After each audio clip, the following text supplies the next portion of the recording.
Good morning. It's a frosty morning and we're gonna get out for a ride along today and see what we can find. So let's get going.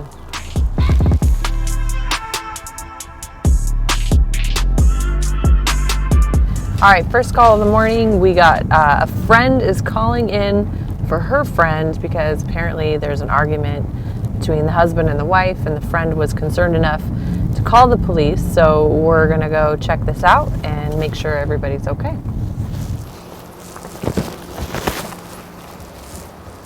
Okay, so and you saw him hit her? Lo vio que le pegó a ella. Oh, sí. Yeah. Yes. Okay. Can you ask him if he has a licencia, señor? Sí. Sí. Is she okay? Does she need the fire department? I'll ask her if she comes down. Or does she want to speak with us? We're gonna get a statement form. This is kind of a very common thing with domestic violence. The female involved in this situation was afraid to report anything. A family member is actually reporting for her because they were fearful. We were finally able to convince her to talk with us. She's got a pretty nasty gash up in her lip and some marks on her face. So we got fire en route right now to come check her out. And the family member is willing to write a statement. So hopefully we can get her some help. So the fire department just left. This victim has a massive gash in her lip, possibly a broken hand. She's got bruises all over her body. We're trying to convince her to go to a safe place since we don't have the suspect in custody yet. We are going to do everything we can to find this suspect and arrest him today because if anyone's been involved in domestic violence, these things typically don't get better, and this is how victims die. So we want to make sure that she is safe today.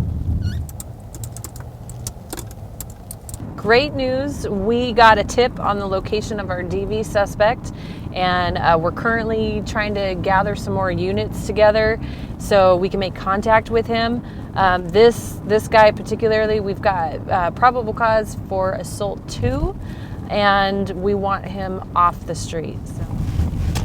The line, there's a minor language barrier, but they're reporting he's at the location. I'll give you guys that address when I get it. All right, so we attempted contact with the suspect at the location that he provided, and it turns out that he's going back to the house to make contact with the girlfriend, which is not what we wanted, and she refused to leave the home to go to a safe location. So we have multiple units flying back to this house in attempt to prevent him from hurting her. So again, hope this goes in our favor.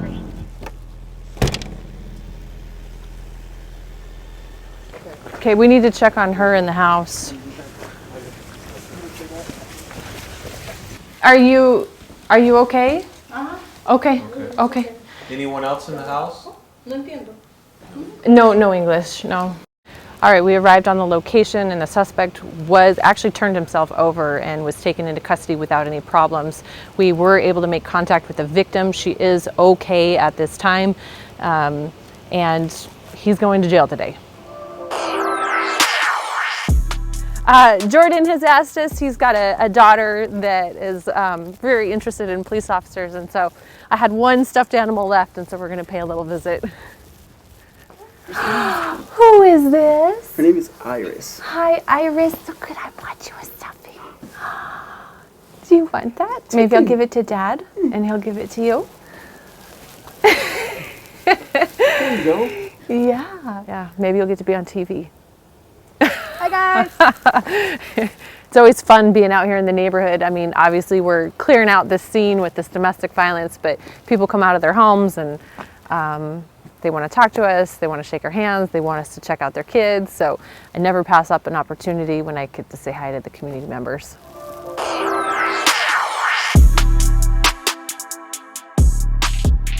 We are going to be heading back to the precinct. We have some mail theft that's going on. Because it's January and tax season, mail theft goes up significantly. So best advice I can give you is to collect your mail quickly, have your mail delivered to a P.O. box. If you see someone suspicious digging around in mailboxes, call it in. But this is a really big problem right now, and mail theft is up.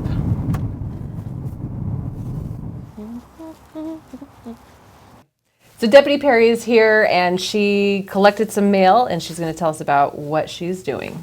Yeah, so I was dispatched to a found property call today where a Good Samaritan had found mail just strewn all out over the street. So he collected it all. He would notice that the Social Security envelope had been opened, as well as that the address comes back to a Shelton address, and this was collected in Tacoma, so it definitely does not belong here. There's been a lot of mail theft going on in the state lately, especially Pierce County, so we want to make sure that we are looking into these things as much as possible and returning the mail to the people when we can. So tips for you guys at home is to make sure that you are checking your mail in a timely manner, so that way you can catch it before it gets stolen. You could also just get your mail delivered to a P.O. box or invest in some sort of locking mailbox, so that way these thieves can't get in and steal your mail.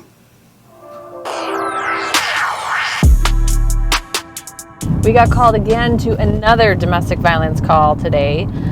Seems to be the theme, and this is a 40-year-old male that broke into his parents' house. They do not want him there. He's not welcome, and apparently he's got some mental health issues. So we're going to get there, make some contact, and see if we can put a resolution to this.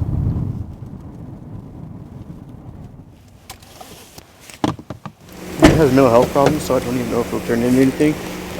But we're just hand out a pamphlet, probably just do it. Did he actually break into the house or cause any damage? We're still trying to figure that out. Oh. It might be like, looks like the window, the screen's pulled out. So Oh yeah, I can see it over there. So, do we know where he went?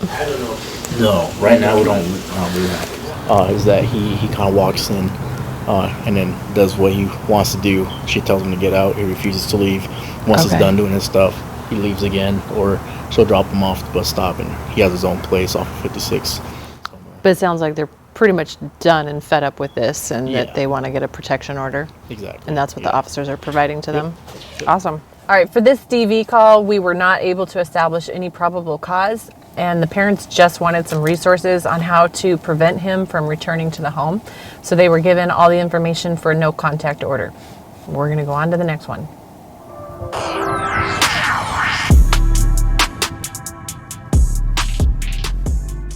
All right, this next call, the husband is calling in and his wife is having a mental health episode, and she's currently banging her head and hurting herself.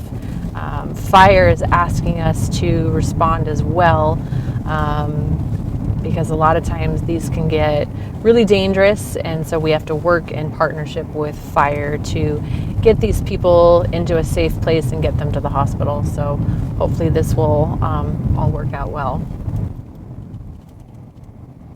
She does have a bipolar diagnosis. Okay. I didn't want to put that in the call. That's Sheriff's office. She doesn't have any weapons. Are there any weapons in the home? Yeah, but they're all fingerprint locked in my safe, so she has no access to them. We had a great resolution to this call. She's on her way to the hospital, and part of the reason is we have amazing co-responders, and I'm going to let Ross explain a little bit about that program. so as a co-responder, I'm a mental health professional that will go to mental health calls with the deputies. In this particular case, I think the strength I had to add was that I can look into the medical database and see what her history is. And so with that knowledge, we knew that this is something that could become something severe. And she didn't want to talk to me, but she was willing to talk to you. So it really is like this co-responding of qualities and information that makes it work for the community. Yeah.